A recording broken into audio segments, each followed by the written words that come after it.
isolated entities behave differently from their group. Welcome. Today's doodle was based on the word volatile, and for this peculiar doodle, we are coming back to this particular character that we've seen not so long ago, whose name was the partitioner, and whose purpose seemed to be to gather pieces of the abyss and to resell it, to trade it to other characters in the garden. And so the first pathway that led me back to this character was the sleeping giant, which states that one's thoughts becomes their own environment.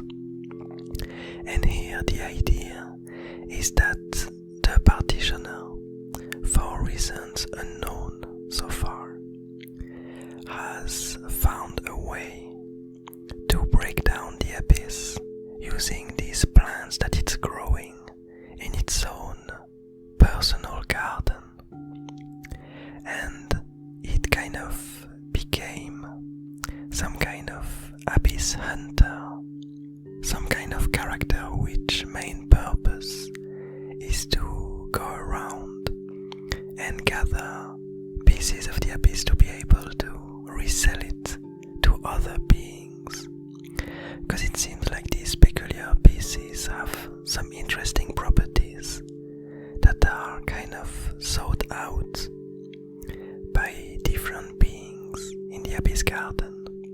And so as it became more and more prominent in its behavior, my thought is that its own environment got kind of changed and modified according to this habit, according to this purpose that it gave itself. And so, as we saw it last time, the partitioner was surrounded by different jars and different glass bulbs where pieces of the abyss were stored for future exchanges. And he was developing some new tools, some new experiments to be able to further partition the abyss into thinner and thinner pieces, into tinier and tinier elements.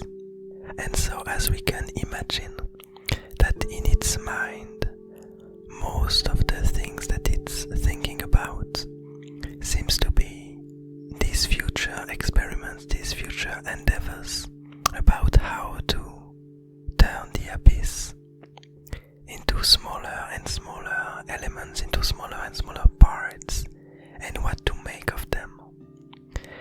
We can imagine that all of its environment became reshaped around this as its behavior started to change. And so that's why this card, the sleeping giant, brought me back to this character, which environment seems to have been shaped and carved out of the partitioner's experiments and out of its will to learn more about the abyss and to be able to manipulate it at will.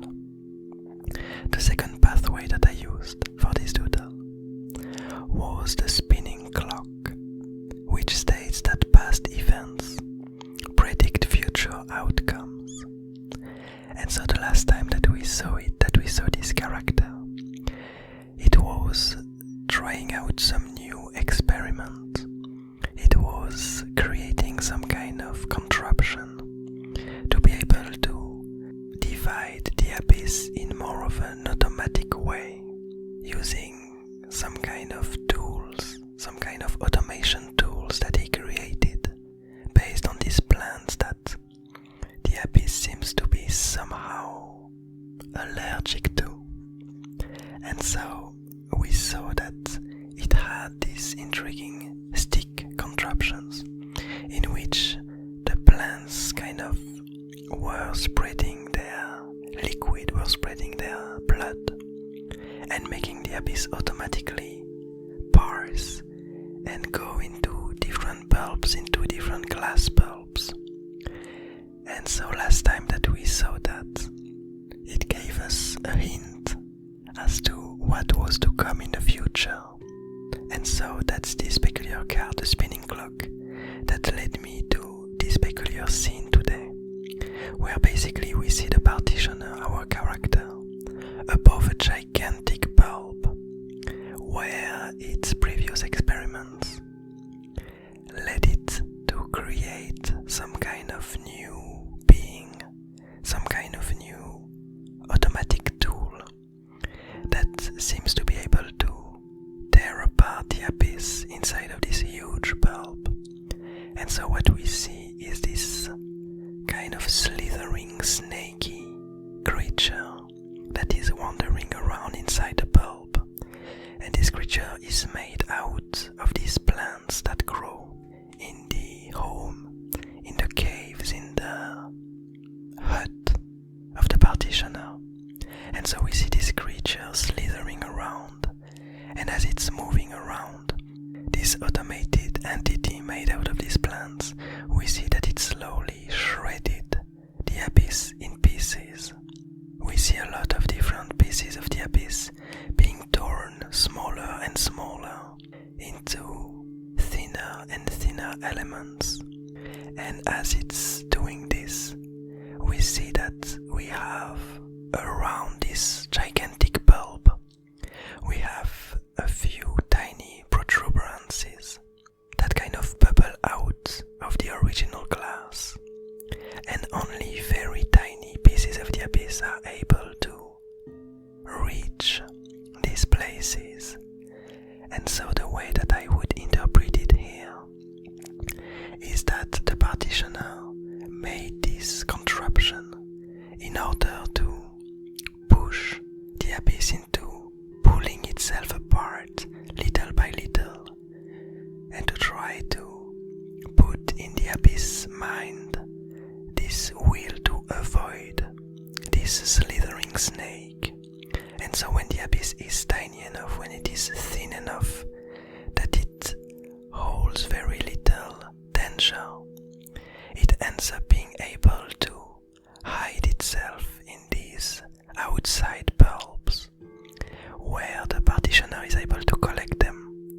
And so it's quite interesting, because now we end up with some kind of contraption that looks like some industrial tool, where basically the partitioner, all it has to do is put more abyss into the bulb and wait a few hours, a few days, until the tiny pieces of the abyss that have been torn apart end up trying to hide themselves in these protuberances. After what, it can simply collect them and use them for its trades, which somehow I wouldn't at all have imagined that in the past, last time we saw it. But it's really interesting how these cards and these pathways really have a huge influence on what's happening in the different scenes and how these characters evolve. Because really I didn't have a clue as to what the partitioner was gonna do in the future. Somehow in my mind, I kind of pictured him just continuing on to hunt more creatures, to hunt more abyss, and that maybe the next scene that we would see him into would be a scene where he would trade some pieces of the abyss for something else, giving us more information about the things that it needs and the thing that it wants and the reasons why it's trading the abyss for these things. But actually what we are discovering today is a big evolution in the way that it's slowly using the abyss and basically turning it into some kind of farm for tiny abyss elements. And I find it really interesting. I really couldn't have imagined that it would lead to this point. But let's talk about the third and last card that I drew for this doodle. It was the evasive hollow. And this peculiar card states that entities avoid their own demise. And that's kind of for this peculiar peculiar card, due to this peculiar pathway, that I had this idea of these outside blobs, of these outside protuberances, in which the tiny abyss can hide itself. Because as it's getting torn apart in the huge pulp, it's kind of the only places where this mechanical slithering plant isn't able to reach, the only place that it's not able to access.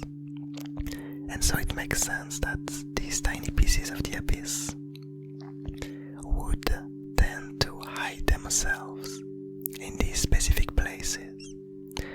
And so I really enjoy this doodle for the information that it provides and what it adds to the lore. But moreover, I really like how much sense it makes in my mind. Because we had this character that, first of all, managed to find a way to partition the abyss, to make the abyss tear itself apart. But it also find a way to store the abyss. Because as we discussed last time, apparently these glass bulbs aren't able to be swallowed by the abyss. And we had this theory that it might be only due to the abyss being unable to see this element, leading us to theorize that the abyss needed to see the things that it would swallow, and that it was mainly reliant on its vision to hunt and to gather what was around it, to swallow the information that surrounded it. And since it can't perceive the glass, it's somehow unable to get a hold of it, and it really gets trapped inside of it. I really enjoy how this contraption makes a lot of sense in the world of the Abyss Garden, and I'm quite curious to see what will come of it, because now we are at a point where, well, first of all, the abyss becomes less and less threatening. It really feels like it's so old that a lot of creatures have begun in the Abyss Garden to be able to use it, or a lot of creatures have somehow evolved around it and through their evolutions.